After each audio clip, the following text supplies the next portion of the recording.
السلام علیکم اور تمام بھائی کو آداب۔ میرے عزیز منچ پر بیٹھے ہوئے تمام معززین اور سامنے تشریف رکھے اور کھڑے ہوئے میرے نوجوان دوست اور بزرگ اور گھروں میں تشریف فرما میری مائیں اور بہنیں، میں آپ سب کو اپنے نیک جذبات اور سلام پیش کرتا ہوں۔ 10 منٹ کا وقت ہے، لیکن ہمیں اصول کا اور قانون کا پابند ہونا چاہیے۔ ایک امام کو وقت کا لحاظ کرنا ہوتا ہے، یہ ہماری شریعت میں اور عادت میں داخل ہوتا ہے، تو میں یہ چاہوں گا کہ 1 منٹ پہلے میں اپنی بات ختم کر دوں۔ میرے عزیزوں، یہ میرا شہر ہے۔ میرے شہر میں اپنا وہ وقت اپنے بچپنے کا گزارا ہے جو وقت بڑا معصوم ہوتا ہے۔ 2 یا 3 سال میں نے یہاں مدرسہ فرقانیہ میں قرآن پاک حفظ کیا۔ یہ راستے میرے گزرے ہوئے ہیں بچپن کے، میں بہت بار ان راستوں سے گزرا ہوں۔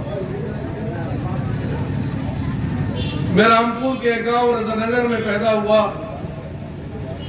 اسلامک ایجوکیشن کے لیے ندوۃ العلماء گیا، پھر مزید تعلیم حاصل کرنے کے لیے کچھ دن علی گڑھ رہا، اور پھر جامعہ ملیہ اسلامیہ سے میں نے گریجویشن اور پی جی کیا، اور پھر الفلاح یونیورسٹی سے بی ایڈ کیا، اور اسی درمیان اسی عرصے میں پارلیمنٹ ہاؤس کی مسجد میں ایڈورٹائز اور انٹرویو کے ذریعے سے میرا تقرر ہوا۔ یہ ایک مختصر سی میری تاریخ ہے۔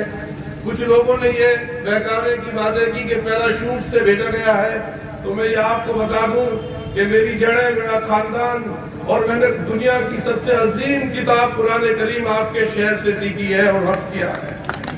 اس سے بڑا رشتہ میرے لیے کوئی اور نہیں ہو سکتا۔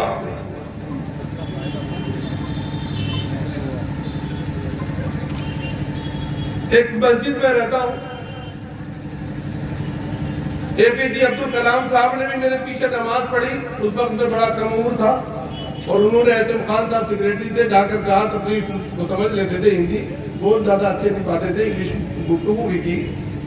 کہنے لگے بڑا کم عمر ہے امام صاحب، لیکن سمجھ اور عقل اور علم بہت ہے۔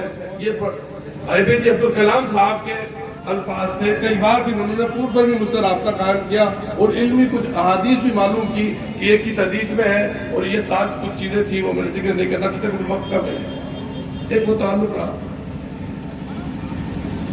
2016-17 میں پرائم منسٹر مودی جی نے چیف گیسٹ آف انڈیا نجیب رزاق صاحب کو بنایا، جو پرائم منسٹر ملیشیا تھے، وہ بھی اس مسجد میں آئے، اور بھی اس مسجد کا یہ اسٹیٹس ہے کہ جتنے بھی head of the country Islamic State کے ہوتے ہیں تو گورنمنٹ آف انڈیا وہی کرتی ہے۔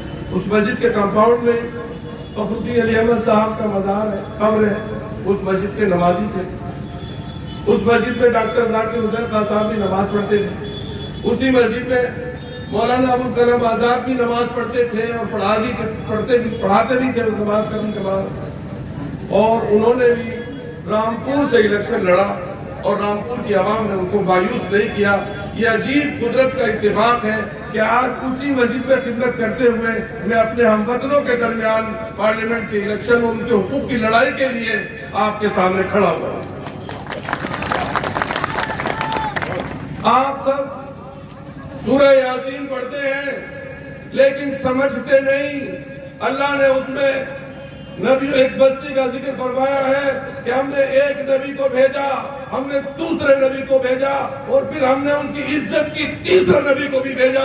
شاید ہندوستان کی تاریخ میں پہلی بار ایسا ہوا ہے کہ رامپور کی عوام کو اللہ تعالیٰ نے اتنی عزت بخشی ہے کہ ان کے لیڈر کو، ہونے والے لیڈر کو لائن میں لگنے کی ضرورت نہیں پڑی، ٹکٹ کے لیے ٹکٹ بھیجا گیا۔ یہ پتے دیکھ رہے ہیں، یہ درخت کے پتے دیکھ رہے ہیں آپ، قرآن پاک میں آیا ہے وَمَا تَسْقُطُ مِن وَرَقَةٍ إِلَّا يَعْلَمُهَا، کوئی پتا بھی اللہ کے علم کے بغیر نہیں گرتا۔ سوچو تمہارے شہر میں ٹکٹ کے بغیر اللہ کے علم کے بغیر گر گیا ہے، کیوں نہیں سوچتے؟ میرے جذبات ہیں، میں اپنے ملک کے لیے اور ہندو مسلمان سکھ عیسائیوں کے لیے اپنے شہر کو ایک نمونے کا شہر بنانا چاہتا ہوں۔ تم میرا ساتھ دو، ہندوستان کو بچانے کے لیے میرا ساتھ دو۔ تمہارے درمیان مولانا محمد علی جوہر پیدا ہوا، تمہاری ماں نے مولانا کیسے کیسے مجاہدین آزادی کو پیدا کیا ہے۔ مولانا محمد علی جوہر کو رامپور کی ماں نے پیدا کیا تھا، جس نے آزادی کا نعرہ لندن کی پارلیمنٹ میں لگایا۔ اور اگر آپ اس اسپیچز پڑھیں گے جو پارلیمنٹ میں پڑھی جاتی ہیں، مولانا محمد علی جوہر نے پارلیمنٹ کی جو لندن کی پارلیمنٹ مسٹر چرچل وزیر اعظم سے اس وقت کہا تھا، میں ایک غلام ملک میں واپس نہیں جانا چاہتا، مجھے آزادی دو یا مرنے کے لیے مجھے قبر دو۔ اور مولانا نے اپنا یہ وعدہ سچا کر دکھایا، ان کی شہادت لندن میں ہوئی۔ رامپور کے لوگوں، رامپور کی عوام، یہ شہر اور دیہات، یہ برادری اور ذات اور یہ مذہب کے جو بندھن سیاسی لوگوں نے بنائے رکھے ہیں، ان کو توڑ دو، وقت آ گیا ہے۔ اپنے بچوں کی نسلوں کی فکر کرو، ان کی تعلیم کی فکر کرو، ان کے مستقبل کی فکر کرو۔ اتنے انٹر کالج ہیں شہر میں، مجھے معلوم ہوا پورے ضلع میں، لیکن ان میں استاد نہیں ہے۔ کیا بات ہے، واہ، استاد نہیں ہے۔ کسی قوم کو مارنا ہو تو ان کے بچوں کو تعلیم سے محروم کر دو۔ غربت بڑھتی جا رہی ہے۔ میں نے بچپن گزارا ہے اس شہر میں، بڑے اخلاق تھے، آداب تھے، روایات تھی، تہذیب تھی، شہروں میں شاعر موجود تھے۔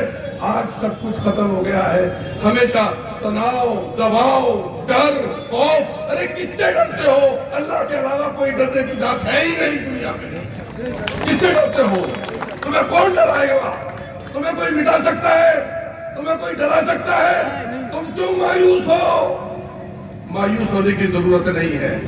ہمارے پاس کانسٹیٹیوشن ہے، ہمارے بزرگوں نے آزادی خون دے کر حاصل کی ہے۔ لیکن ایک بات یاد رکھنا، میرے ذہن اور خطیب اعظم حضرت وجیہ الدین صاحب رحمت اللہ علیہ، میں نے ان سے بھی بچپن میں ملاقات کی ہے۔ مفتی شہر محبوب صاحب، میرے کانوں میں آج تک ان کی تقریر کی آوازیں سنائی دیتی ہے جو میں نے بچپنے میں سنی ہے۔ جب رامپور تقسیم ہوئی تو رامپور کے لوگ بھی جا رہے تھے، یہاں کے برادران وطن ہندو بھائیوں نے روکا، بھائیوں مت جاؤ، ہم سب ایک پریوار ہیں، اس تاریخ کو رامپور کی کیوں کھوتے ہو؟ کس نے یہ تاریخ بلائی ہے؟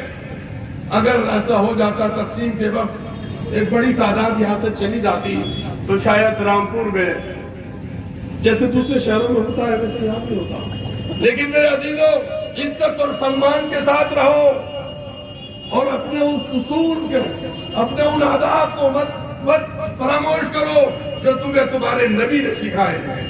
اگر میں آج تمہارے درمیان آیا ہوں تو انشاءاللہ میں آیا نہیں ہوں، مجھے بھیجا گیا ہے۔ آپ سمجھو اس چیز کو، اور اگر آپ عہد اور تہیہ کر لیں گے، اپنے ان معصوم بچوں کی تعلیم کی فکر کرو، اس ماحول کو بہتر کرو، انشاءاللہ مجھے امید ہے کہ آپ سب لوگ اس عہد کو لے کر جائیں گے آج کہ ہم ایک اچھے، پکے، ایماندار شہری بنیں گے اور رامپور کے ضلع کو ایک آئیڈیل ضلع بنائیں گے ہم سب مل کر کے انشاءاللہ۔ میں اپنی بات ختم کرتا ہوں۔ آپ سب لوگوں کی محبتوں کا بے حد شکر گزار ہوں۔ وآخر دعوانا الحمدللہ رب العالمین۔ بہت شکریہ۔